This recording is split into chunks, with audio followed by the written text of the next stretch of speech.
p.m. There are no games in the NBA playoffs today, so I expect us to get millions of viewers across the country tonight.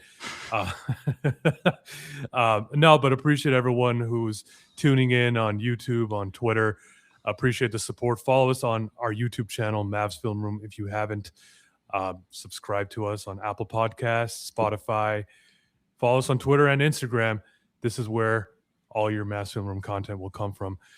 Vinay, still about 5 weeks away from the NBA draft. Lots to talk about with the combine happening in Chicago this week. I saw someone say that has anyone ever cared about the combine as much as people did this year?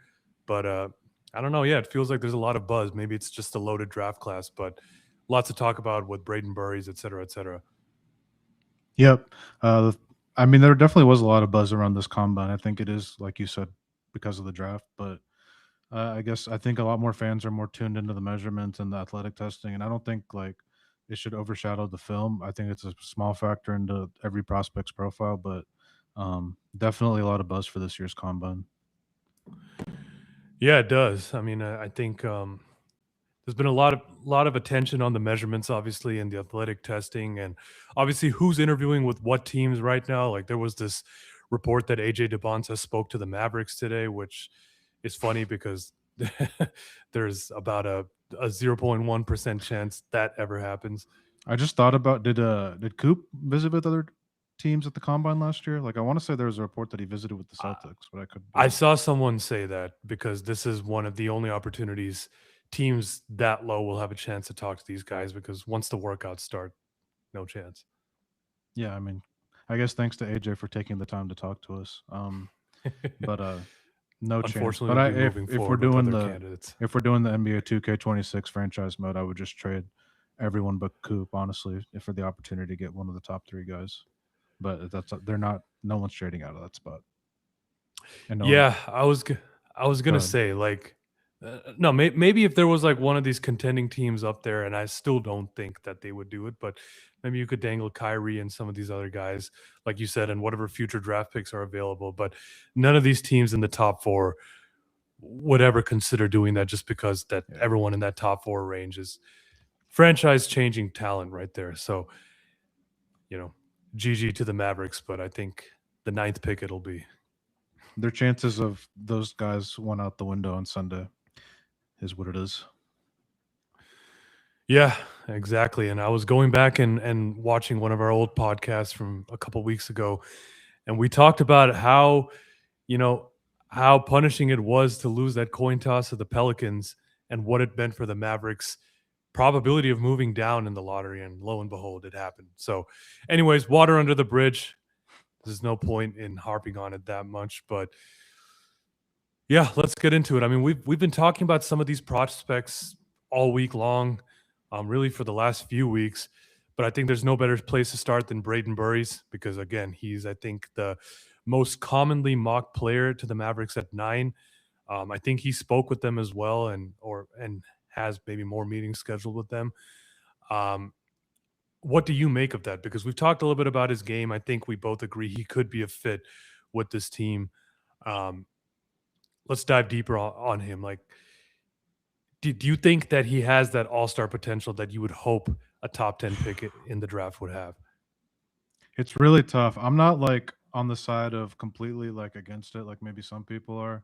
Um, you just have to like hope and wish cast a bunch of different things. Like personally, I think Arizona had like bad offensive context around him. This guy like shot at well at every area of the floor. He shot well from three, shot well from mid range, shot very well at the rim. So I think he has that ability. The only question is like the creation ability. If he has the creation upside to get to that. If he ups his 3 point volume and just turns into one of those kind of lethal shooters, which that we have to see how that pans out.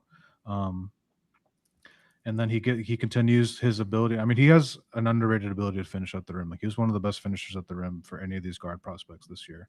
Um, a lot of it was off of closeout drives and kind of attacking it like that. I wouldn't say like a lot of these some of these other guards like an A cuff or whatever would take it himself at the top of the key and go by his defender. I wouldn't say he did it as often as that, but he can do it. It's just a matter of is he going to have that lead like point guard upside? For me, that's my question at number 9, because he is like technically like he came at a good size at the combine, but he kind of still is undersized for a two guard, and you would prefer like that size of a player to be your smallest player on the court. And if you can get away with Cooper and Burries as your creators in a lineup, you're able to max out and your defensive versatility and your defensive upside if Burries is your smallest player.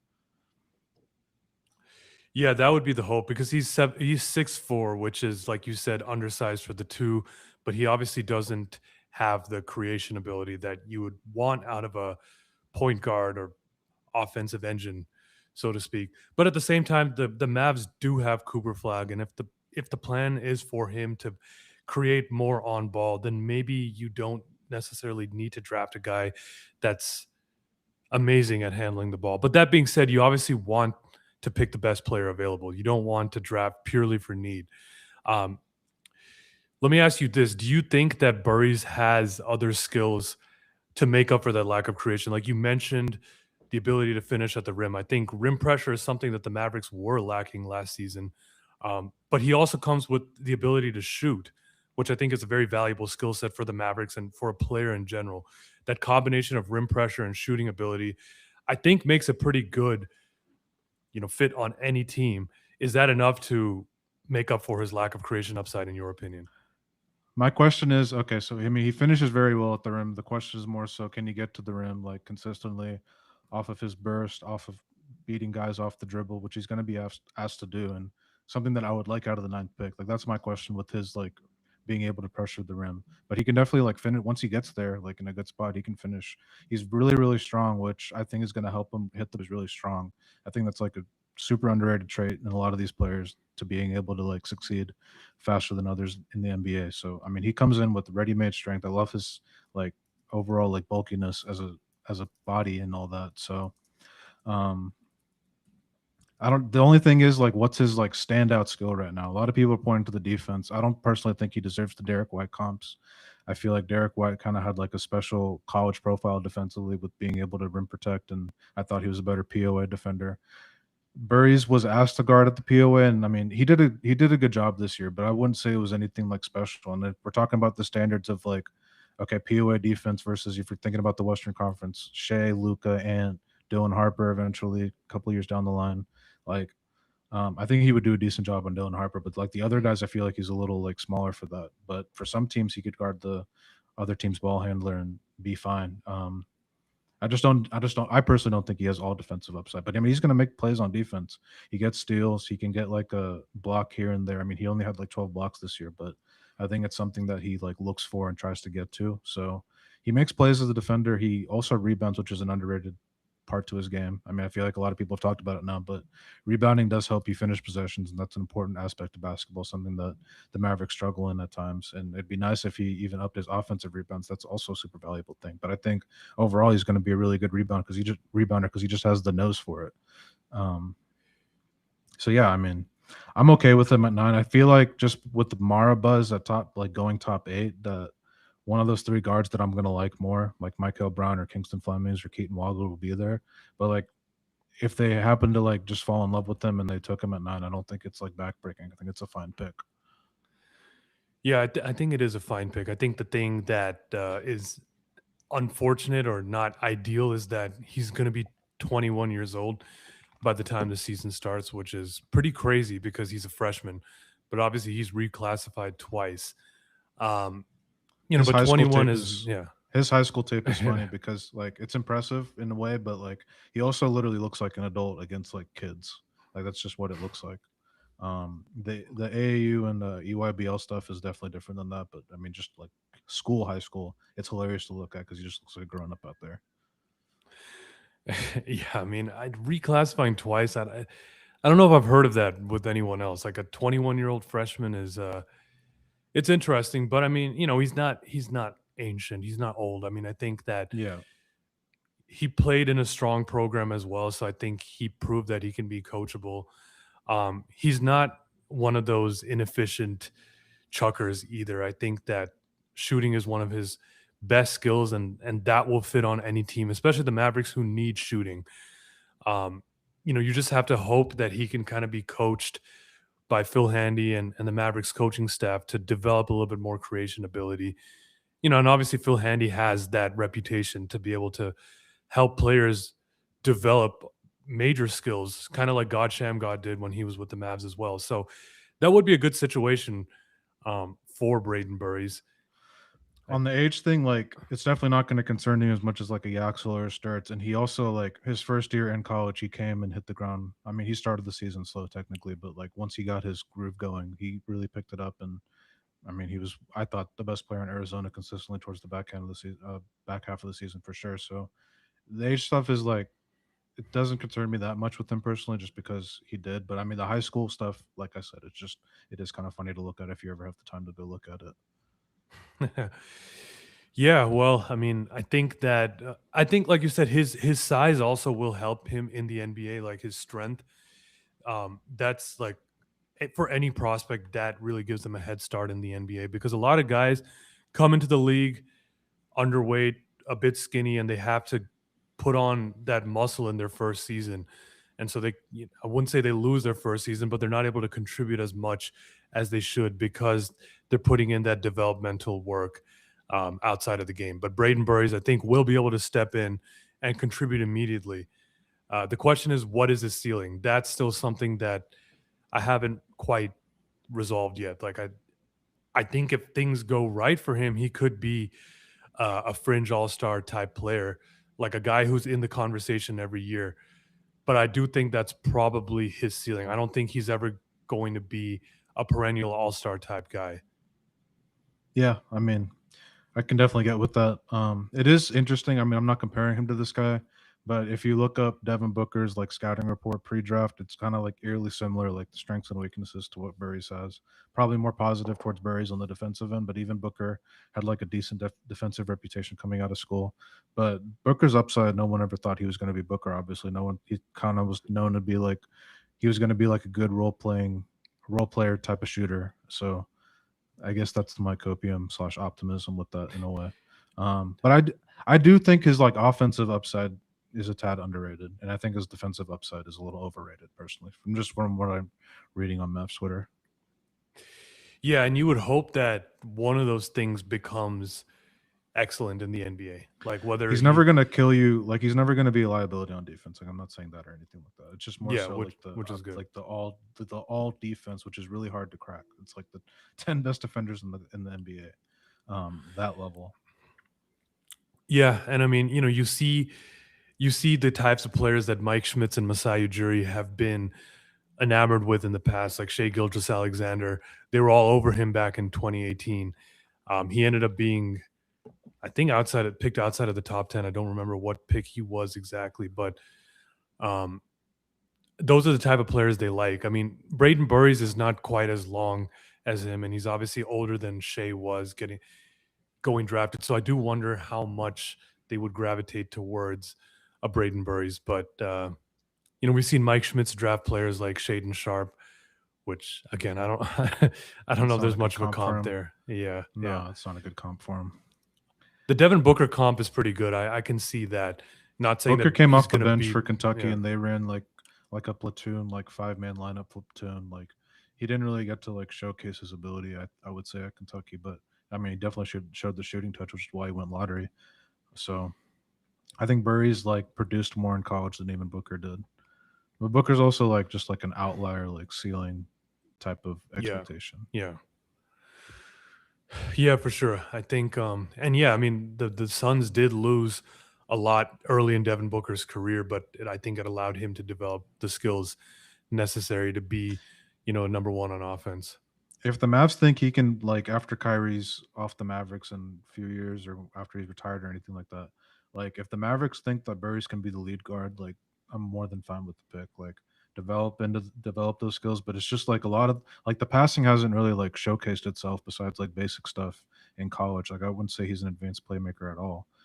Especially when you compare it to these other guards, like I wouldn't say anyone's like a special playmaker, but they definitely have way more lead guard chops, I would say, and upside than I uh, would say, sorry, go ahead. go ahead, go ahead.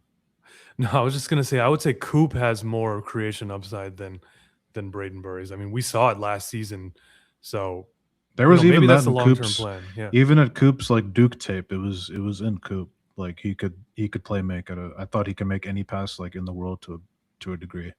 Uh, at Duke, he just like wasn't kind of. He definitely had the ball way more this year than he did last year at Duke.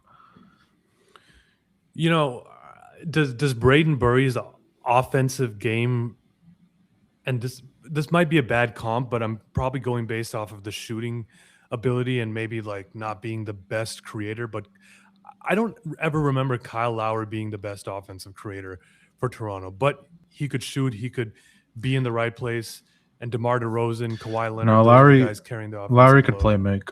Lowry could play make. I would say Yeah, yeah. I mean, he was definitely a lead if he guard can and that be he could if he run an can be offense. Lowry good on defense and utilize his strength and his IQ and stuff like that. I mean, we were.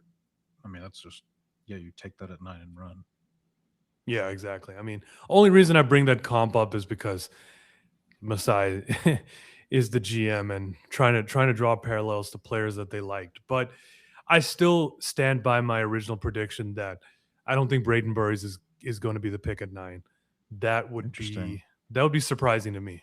I would say that. Very interesting. Really, because that feels like the most common prediction for that pick right now is Braden Burries at 9. I mean, I think it's just based on the big board that the consensus has made right now, but we've seen general managers and front offices time and time All again right. have their It's not our own next. order. It's not our next segment. But who do you think the pick will be then? Um, who do I think it'll be? Well, it depends on who's available. Oh my gosh! But you were just saying that it wasn't going to be Burries. So tell me. I mean, obviously it depends on who, but just I kind of did put you on the spot. But I thought you had like a name like in mind I when I you said don't have a Burries name, was going to be. but I'll say this: I would think that Kingston Flemings, for example, would rank higher than Braden Burries for them. I would think Michael Brown would, although I don't believe him to be available at that spot. Well, what if his Um, back is? We don't know what his. I mean, I haven't seen any intel on his back. I have him fifth, but I haven't seen any intel on his back and or anything like that.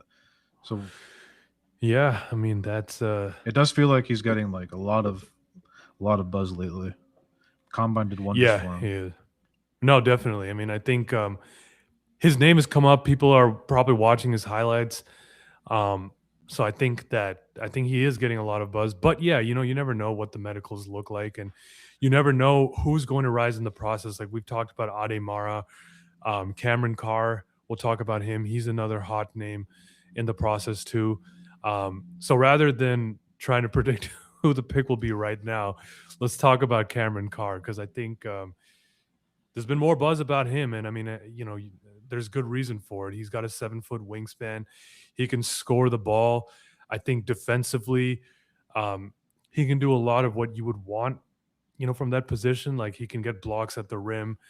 He can use his length and his quickness to stay in front of guys. I think he's a pretty bouncy athlete. That being said, he's going to be 20. He's going to turn 22 years old shortly after the season starts. I don't know again if that's a pick at number 9, but he could be a trade down candidate. What do you think? Yeah, I feel like nine's a little too rich for him. I do really like him.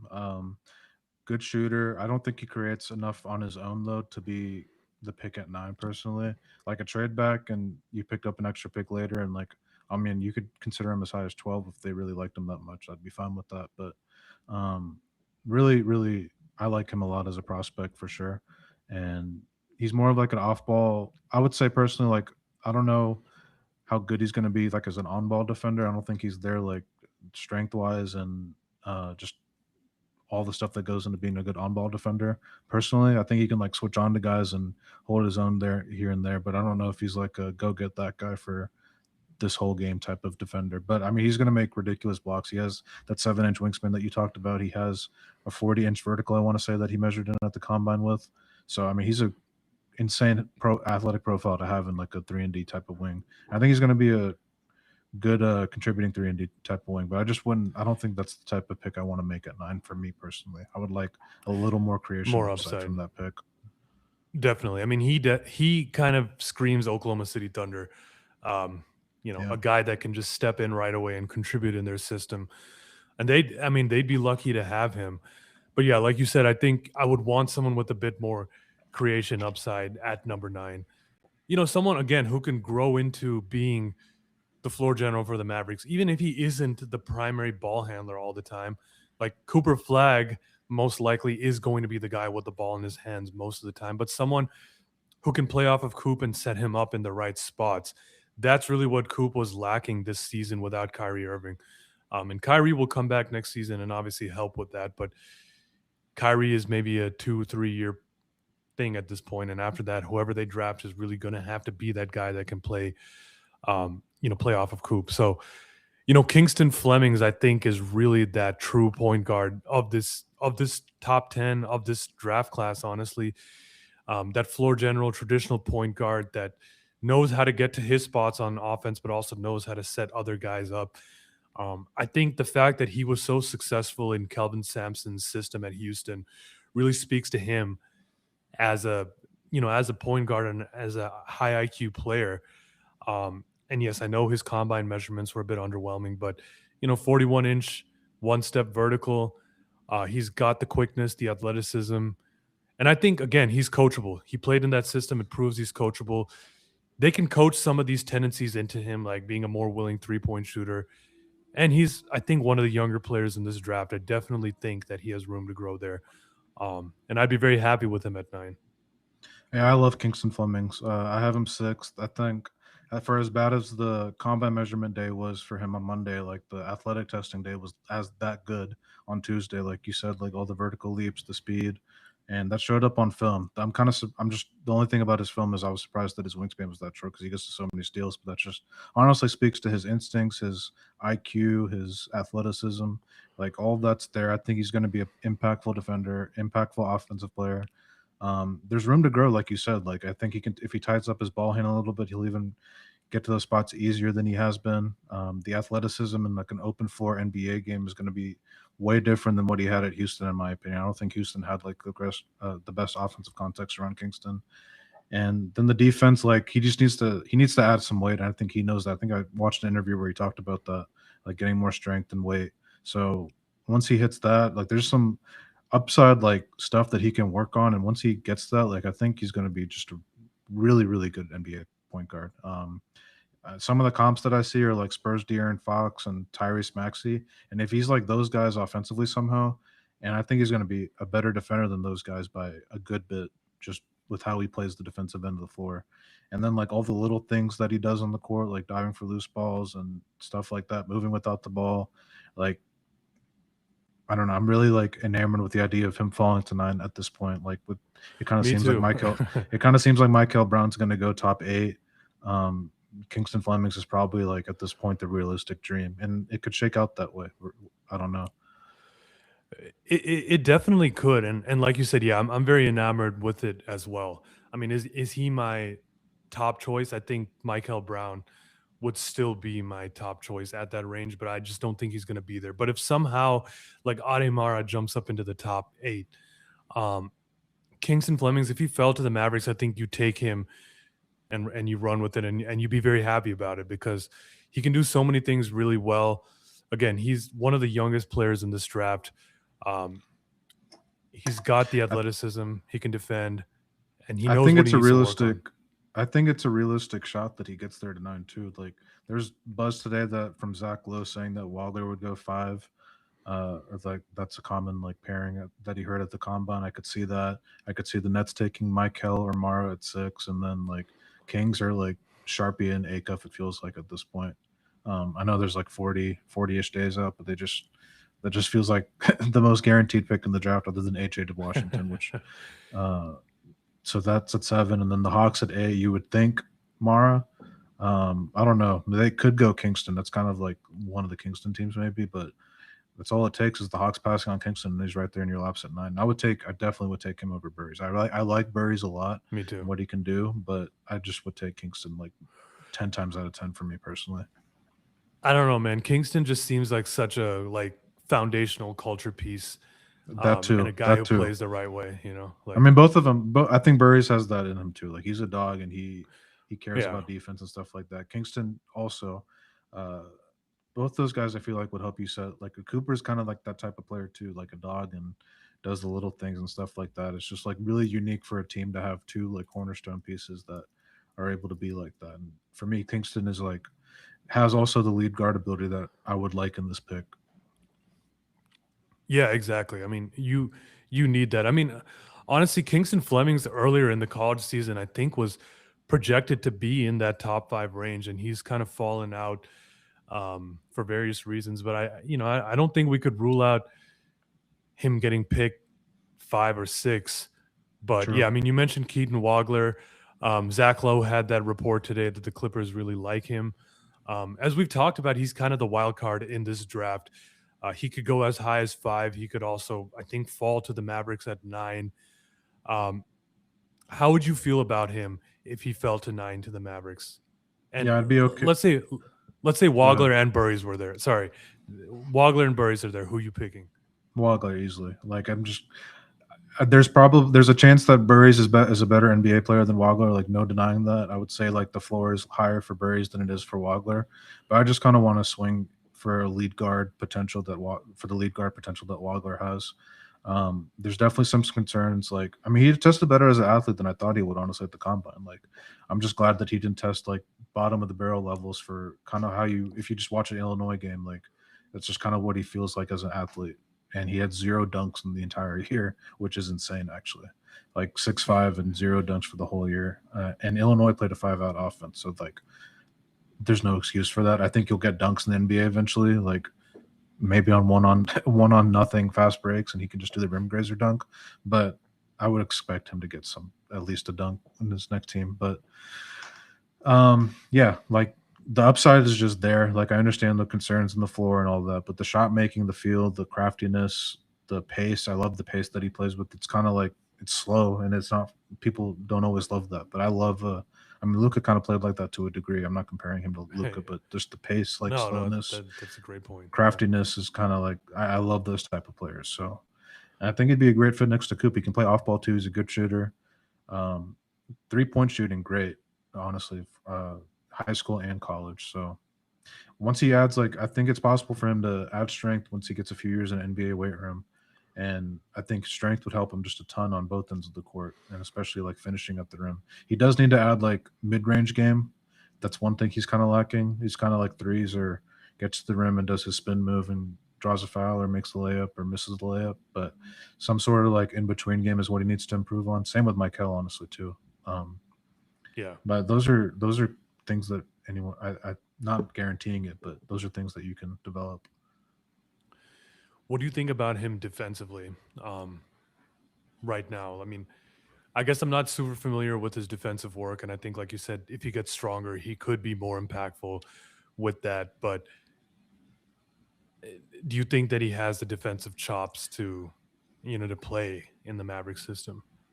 I mean, not like the Kingston, definitely not like no. Like he's gonna be kind of stuck on a corner and just kind of like hiding on people. I would say because he's definitely not going to be a guy that's like guarding POA at the ball like a Burries or Flemings potentially have the ability to do down the line or even sooner. But no, I wouldn't.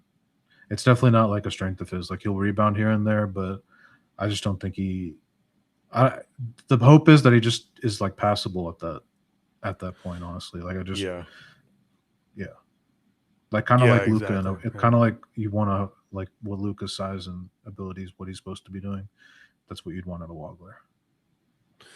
Yeah, I mean that makes sense. Yeah, I mean he's a super intriguing name because we kind of talked about on the last podcast, right? Like he seems maybe more like a Mike Schmitz type player and less like a Masai Ujiri type player. Um, Yep. and so it just makes it very difficult to gauge whether he'd be a guy that the Mavericks would be interested in or not. Um, I would so place him yeah, like I don't know. I would place him behind Kingston and Michael, but he would be ahead of the other guards for me. Yeah, yeah. No, I mean I agree with you at nine. Like, yes, you do want a guy who can step in and contribute immediately, but I'm okay taking a swing, a bit of a swing. Like, obviously, don't draft a total project, but like Wagler is a guy that I think if it works out, if it works out in the best case scenario, he is going to be a really impactful player at the next level because, I mean, shooting is the most or one of the most important skills in the NBA. And we've seen the Mavericks be successful when they have high volume 3-point shooters that can create for themselves and for others. You look at the 2024 team. I mean, obviously Luka and Kyrie are superstars, but they were the majority of that team's 3-point volume, and it worked for them. None of the other guys really on that team were shooting threes at besides like Tim Hardaway Jr., but he kind of barely played there in the playoffs for them. So if you have one of your top guys also be a high volume 3-point shooter, I think it can really do wonders for your offense. And hopefully he's able to be passable defensively. But that sort of upside is very tantalizing to me. We just have to see if it works out that way. Yeah, I don't think like Coop's gonna probably up his 3-point attempts per game, but I don't want him like jacking up threes. Like I would want the guard next to him to be shooting more threes than Coop. So you would ideally like one of the guards for the future, like to be able to do that. That's what I like about Michael a lot. Like that, one of the things I like about Michael, not just that, but one of the things. Kingston, you want to see it develop a little bit more. You're hoping that it will, and I think I think he talked about that too in whatever ESPN interview I watched, that he needs to up his he's going to shoot more threes in the NBA and stuff like that. And then Keaton has that ability too. So that's like whoever's paired next to Coop as the number two is going to have to shoot threes. Kyrie's going to be doing that. Yeah, Kyrie's going to be doing that, but we need someone else because I mean we don't know if Clay's going to be on the team. And yeah, I mean Clay, Max Christie, again, those are the only two guys who really shot any sort of volume last year. So I think that's the major priority this offseason. And if you can get that in the draft, that's a great start. Um, so yeah, Wagler definitely very intriguing. Aday Mara, if he's there at 9, which I feel like there's a decent chance that he would be, um, are you taking him? I guess who is the best player that you would take him over?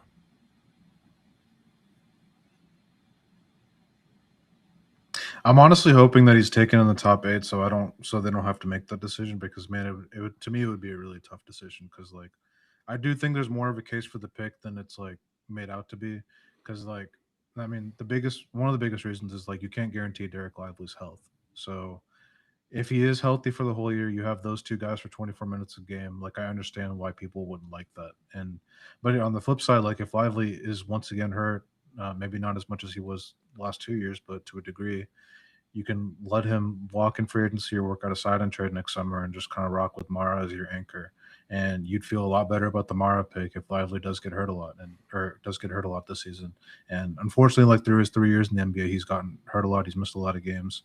I have optimism that this recent foot thing was a thing from this past season, but the season before this past season, and it kind of affected him into this season. So the hope is that it gets fixed this offseason. He's ready to go, and there's nothing to look forward to, or there's nothing to look back on. But it's just a tough bet to make. And Mara's just defensive ability, like I feel like he's going to be a player that's able to like drag defenses into like the top 10 just with his presence on the court. Like that's how good of a defender I think he can be.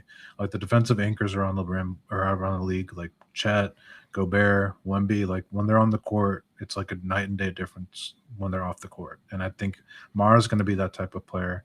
And some of that is lessened if you have a guy like Lively and you could just like tag team those two guys, and it's just like 48 minutes of insane rim protection. I understand like the upside of that, but I mean, like I said, I kind of want him to get taken in the top 8 because I don't want to have to make that decision, because like my personal preference with this pick is like a creation guard, but on the flip side of that, like I also just want the best player available. So like if Mike and Masai think that Aday Mara is the best player on the board when the Mavs are up to pick and they take him, then I don't think it's like the end of the world, and I'm okay with that.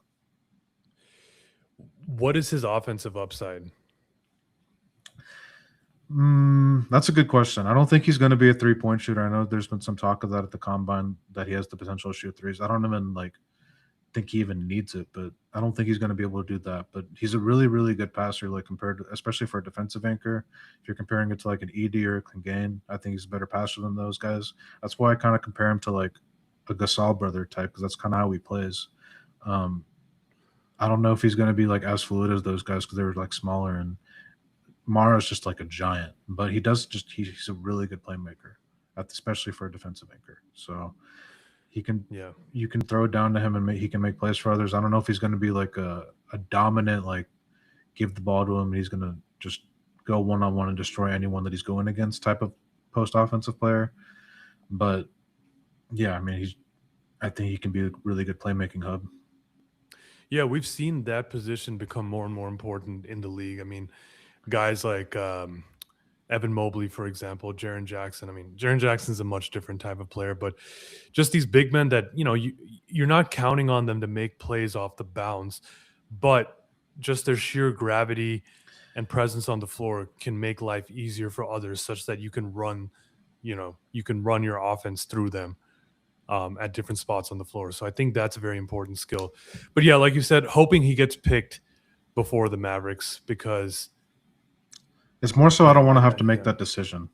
Like I just don't want to make that decision. Yeah, and then you obviously, yes, the Mavericks definitely need another creator, but if you have a chance to pick a very talented big man like that, it's a tough decision to make. Um, I don't know. I There's been a see. lot of I buzz that he's saw going to some. go top. There's been a lot of buzz that he's going to go top 8. I want to know how much of that is legit because like somebody's got to fall to 9 just off of that. Yeah, I know, but I could definitely see it, man. I mean, big men, like skilled big men, are still very rare in today's game, and I think teams are very infatuated with that archetype of player. And he's a young guy.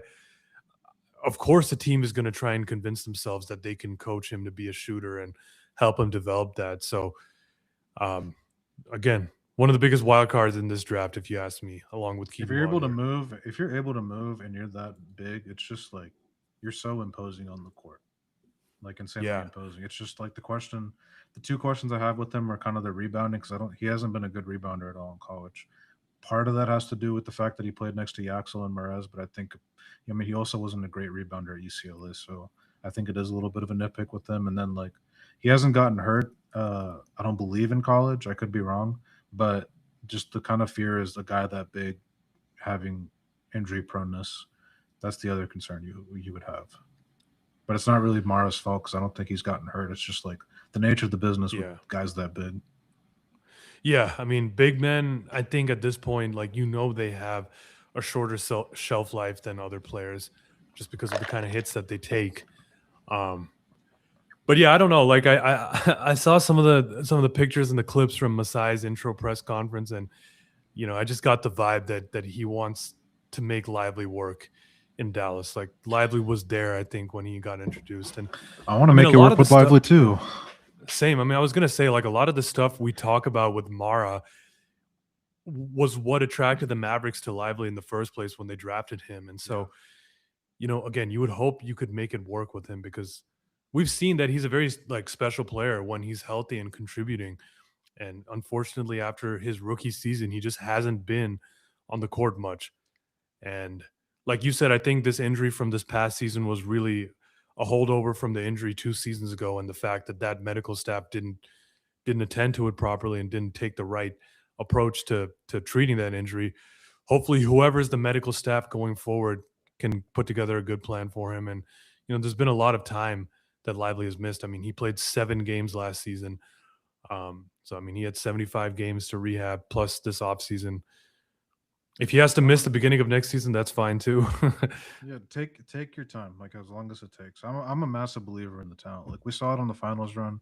I know it was 2 long years ago at this point ago, but I just really believe in him as a player. It's just about the health. He just has to stay on the court, and I'm curious about how the mobility is. I hate to say it, how the mobility is going to be after this foot injury. That I don't know how much it's going to impact him when he does get back. Yeah, I mean that's definitely true. I mean, not only from a physical standpoint, but from a mental standpoint too. Does he have that same level of confidence in his body? I mean, I think that's going to take some time. Even if physically he's there, I think it might take a season for him to regain that mental confidence that he can do what he's used to doing. So that's not something we should write off with him either. But yeah, I think I really wanted to work with Lively, like because if it does, that's a great player to have. Going back to the question that I didn't completely answer, like it would like after the Michael Kingston Wagler tier guards, uh, it would be it'd be a really tough decision between him or Burries. I mean, I like both those guys a lot, but and Phylon a lot too. But um, if you were to ask me who I think is going to be the best player in like 10 years, I would say Mara. Out of that group of players, yeah, I mean, If he's able to stay healthy and all that goes with it, I just think he's going to be an insanely impactful player. I guess we'll have to see. it's just not going to be sexy because he's going to, if Lively's healthy, he's playing 24 minutes a game. Yeah, I mean, I honestly really could see the Hawks take Mara because I mean they've been searching for a big man for a while now. I don't think they're satisfied with like Onyeka Okongwu. I mean they were in talks for Daniel Gafford last, at the trade deadline. They ended up settling for Jock Landale. Obviously, that was a short term thing too. So I think Mara could be a very intriguing player for them at 8. I thought Mara would be as live as to go as early as 5. Like, um, if Wagler and Clippers happen, then obviously that wouldn't happen because they can only pick one player. But I thought Mara could go as early as 5. Brooklyn's at 6. I think he fits like Jordy Fernandez offense, and they can move off of Nick Claxton. And 7, Sacramento. I think they're going to take a guard. 8, Atlanta. So there's 3 spots ahead of the Mavericks where I think he could realistically go. Yeah, the Brooklyn fit would be interesting. I think their fans would probably riot if that happened. But I mean, they yeah, you took a got lot of guards last year. Did they? I guess it's always best player available, and if they think he's the best yeah. player, I think their fans probably might want like a Michael Brown, if I were to guess, or like They even want someone Acuff. who can sell tickets, I think, Yeah, that's true. Mara's not selling Yeah. tickets. Acuff, I mean, Exa- ticket seller. Acuff's the best ticket seller Yeah, outside exactly. of AJ probably. Hmm. I mean, DP could be a ticket seller as well. But yeah, like Aday Mara is not selling any tickets, but I mean, we've seen teams make unpopular decisions like that all the time, and it works out many times.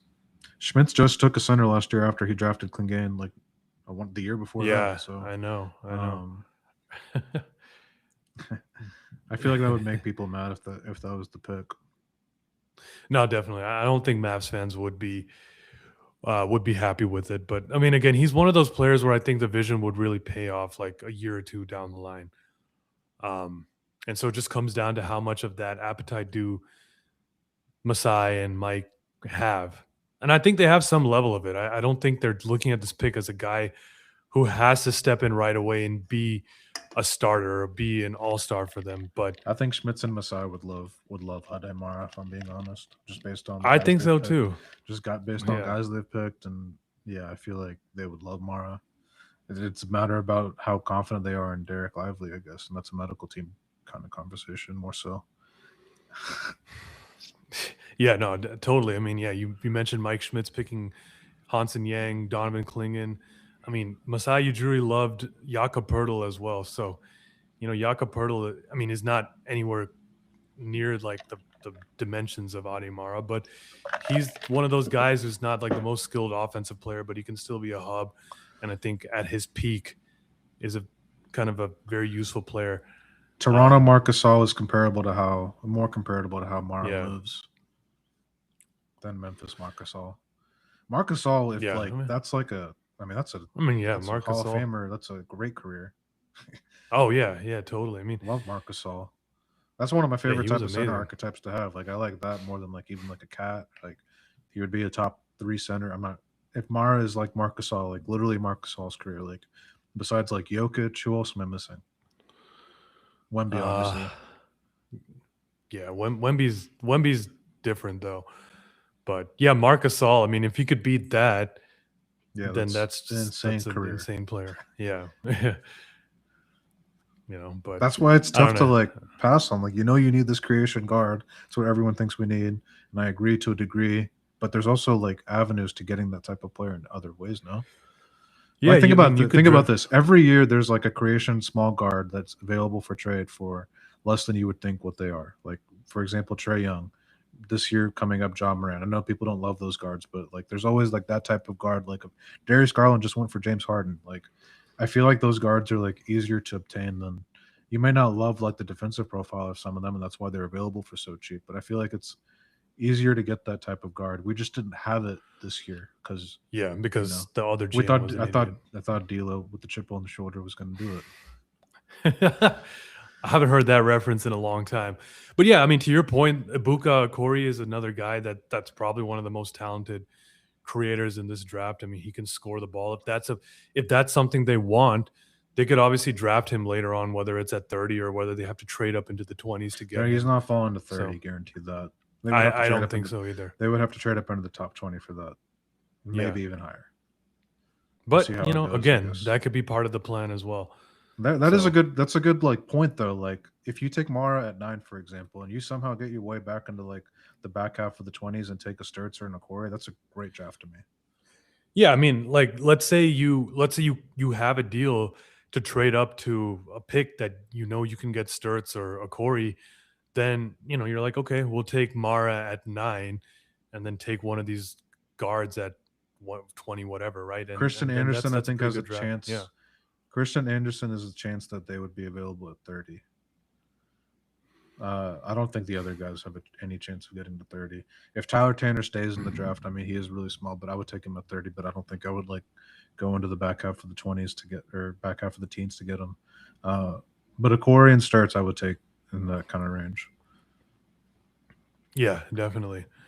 So something to look out for. I think like you said, I think he is kind Can of we a trade? Masai Can we and trade a? Schmidt's pick. I sent you a crazy mock draft earlier, but can we just trade like all of our? Can we trade all of our vets for first round picks in this draft? I don't actually that mean would be that, but that would like, be crazy. Yeah, I mean, I look, I would bet that the Mavericks are trying to move up from 30. Like well, I mean, what that's pick? not a crazy prediction, but No, not at all. But what pick value do like? Let's start like Gafford. What pick value would he have just individually if you try to? Would his team give like a first in this draft for him? Or is that too rich? Feels a I little think they rich. would. I mean, Okay.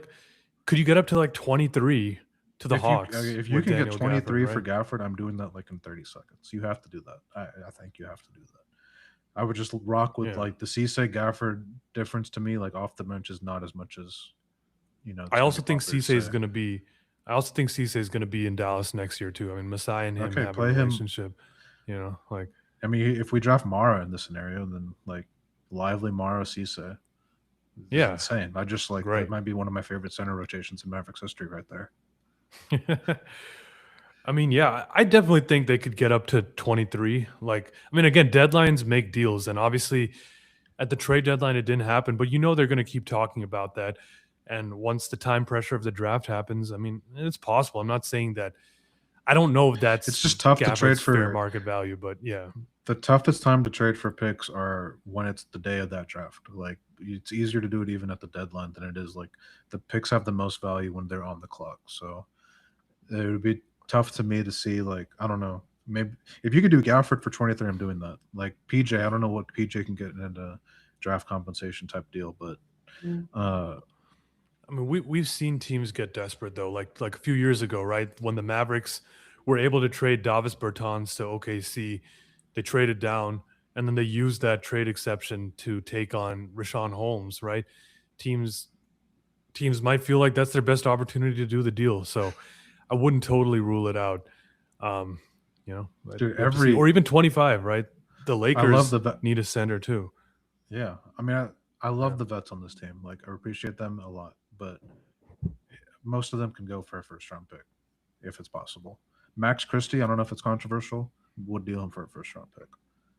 Gafford, yeah. PJ, Max Christie. Is it possible to do all this? On draft night, that would be You do have to crazy. field it. Yeah, it wouldn't happen probably, but you Yeah. do have to field a team. But I mean, yeah, all those guys, I don't think I would trade them you for also have to anything less make than a first round pick. you have to make contract decisions with Max and Najee is the huge like elephant in the room, like with those two guys. Yeah. Gafford, you can argue if it's a positive or negative contract, and then PJ, I would say more neutral in that regard. Yeah. I mean, a lot of decisions, but I'm not trading any of those guys for anything less than a first. I mean, they're all Yeah, valuable not enough. seconds. And No, yeah, no, no. no. You put too much, you've given up too much for them, and they're productive players. Like, they're not bums. They can all play. So, yeah. All right. Should we rank our top 10 in this draft? Let's put it out there. Sure. Okay. We're starting at 1 or like 5? Let's start at 1. Why not? All right, zoom in. Okay. Did I zoom in too much there? Might have zoomed in too much. Okay, number 1. You go first. No, you go first.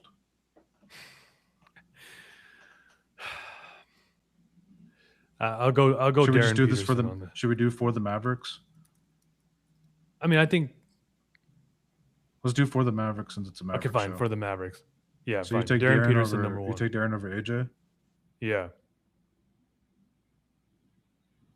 Are you Darren as Interesting. well?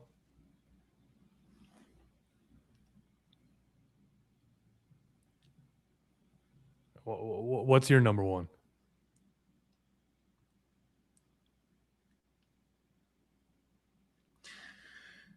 I'm stuck between Darren and Boozer. I think you have to take Darren. Like the creation is just the full package of him is just too good. Playmaking is night and day compared to Boozer for doing creation argument. Yeah. Shot creation and like shooting and all that for sure, Darren. It's just tough. Like if I'm like the GM and like my job is on the line, like who would I pick? Type thing. I'll go Darren, I guess. Fair. Just be consistent. Yeah, I mean, I think that's the right pick. All right, number 2, I'm gonna go AJ. I'll go Boozer? Boozer. Okay. Cam Boozer. Number 3, I'll go Cam Boozer. AJ. Okay. I gotta correct that spelling mistake. Okay, 4, Caleb Wilson. Same for you? Caleb, yeah. Okay. 5, here's where it gets interesting. Michael Brown. I'm gonna go Michael. Back's Assuming healthy, his right? back is fine. Yeah, assuming it's fine, Michael Brown. You Michael as well? Yes, Michael Brown. Okay, Michael Brown. 7. Hold on, let me. I'm cheating. I gotta look to make sure I'm not forgetting anyone. I'm in between Kingston Flemings and Keaton Wagler, but I'll have to go Kingston Flemings. I think we've talked him up too much to not do that. You don't have to. No, I believe in him. I believe in him. I'm gonna go Kingston Flemings too. Damn, we have similar Okay. boards. Not bad. Okay, 8. I think I'd probably have to go. Keaton, right? Yeah, I'd have to. Or you I'd take have to go Acuff. Keaton Acuff or or Keaton? Actually, I'd have to go Acuff. I have to go Acuff. Go for it. We'll worry about the defense tomorrow. Are you Keaton? Yeah, I want to go Keaton. Okay. 9, I'll go Keaton Wagler. It's not 9 technically.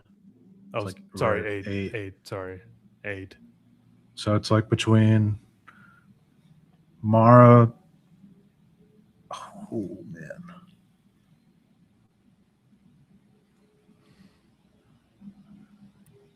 I think you're right. I think if you're the Mavericks, you have to like just gamble and hope you can coach something with defense into him.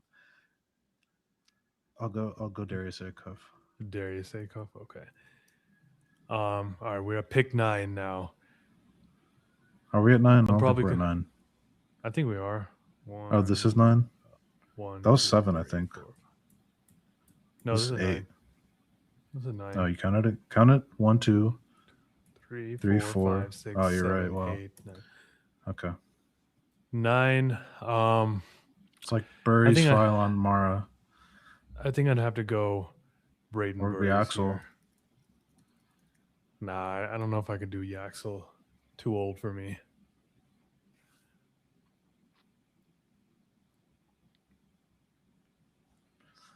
It's like between Burries and Mara and Phylon. These next three are the toughest part to place for me. Yeah, Um,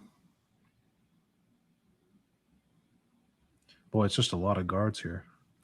I know. I know.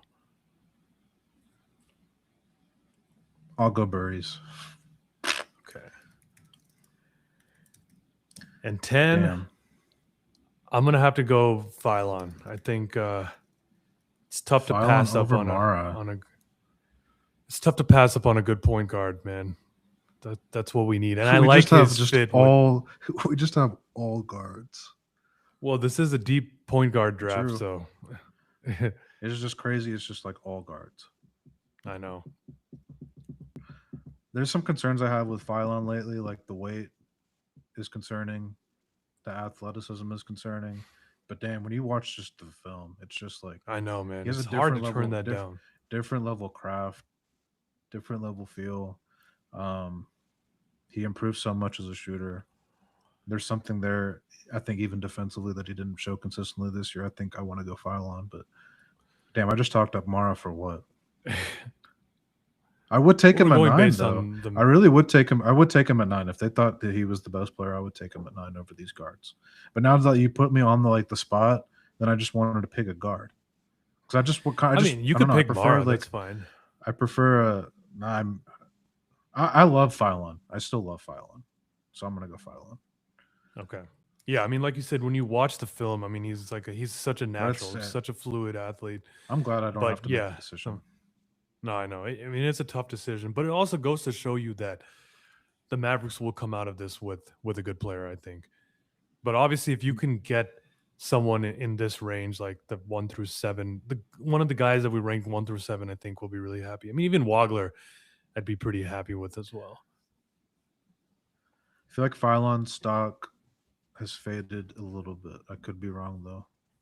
Definitely, there's been very little buzz from I don't him. know. I also like Burries and Phylon is tough to decide for me too. You feel safer with Burries' size, I guess. They almost have like a 40-pound difference between them in weight. I That's a tough one. I think Burries. I think Burries is a safer pick than Phylon, in my opinion. But Definitely, definitely. but Phylon, like if he works out, I think would be the better player. Yeah, So, well, there you have it. That's our top 10. Let us know what you think about that. mine's gonna change. I'm sure it will. I mean, I again, feel there's dirty for 5 weeks having that many before the draft. guards. I mean, I think it's a combination of need and just the fact that there are like a ton of good guards in this draft. But We yeah, have a lot man, of optimism in Derek Lively. we do. But I mean, I think Robert Williams is a guy that I watched in the playoffs this year that made me have some hope that Derek Lively can get his True. career back on track. And now we have a much more stable front office. Obviously, medical is going to be a big focus. I'm not ready to give up on him yet. Like, there's been plenty of examples of players that have battled injury issues early in their career and overcome them. Part of it also is it just doesn't like feel, I don't know, glamorous that we're taking two centers with two of our last three top 10 picks. Kind of what it kind of Yeah, felt like. yeah. Like we've been able to find centers in kind of cheaper ways.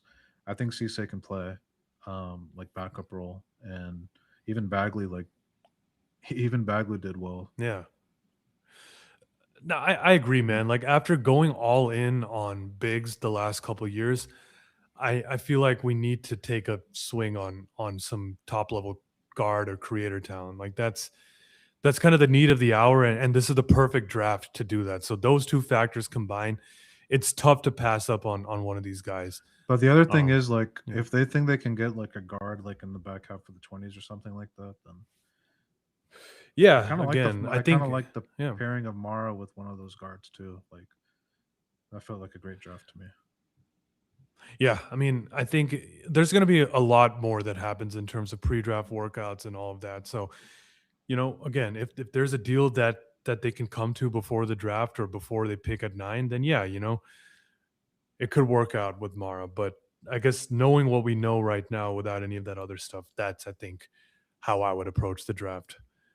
But yeah, look, we're coming up on an hour right now. I think we dove deep on a lot of prospects. I think this was a good one.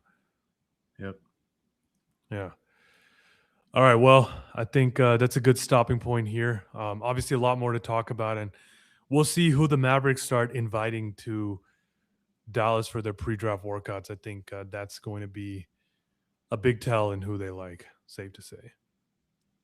Definitely. I'm curious what that visit list looked like. I know Burries said he met with the Mavericks, but uh, definitely very curious to see who actually comes to Dallas to visit. And I think he'll be one of those names. Oh, he definitely will be. So yeah, I guess we'll just have to keep waiting and seeing and just paying attention. But I think there's been a lot of good draft intel that's come out over the last few days, so we'll definitely be tuned into it going forward. But Anything Vinay, connected to the yeah, Mavs though? Other uh, than the Met with I mean we met with AJ, so like there's no one yeah. I that's mean, like kind of clued in as to what we're looking for and all that. but I guess if you know who the other teams around them What was are the looking Sam for, you can. Vecini tidbit? I think it was that he would like Michael Brown, or Mike Schmitz would be into Michael Brown. That and then the Mike Schmitz probably has a lot of, or was at Arizona a lot to watch Burries? Was it that? Yeah, that's the other thing too. I mean, Mike Schmitz is from Arizona, so he definitely has a lot of connections there.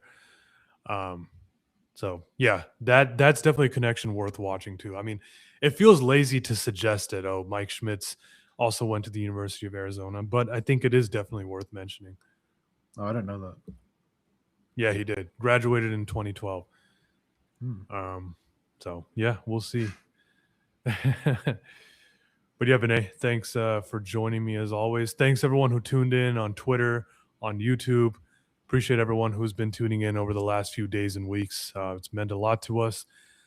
As always, subscribe to us on YouTube, follow us on Twitter, Instagram at Mavs Film Room, and subscribe to our Apple Podcasts and Spotify feeds if audio podcast is your thing. 5 weeks to go until the draft. There'll be a lot to talk about, and you can find it here at Mavs Film Room. So until then,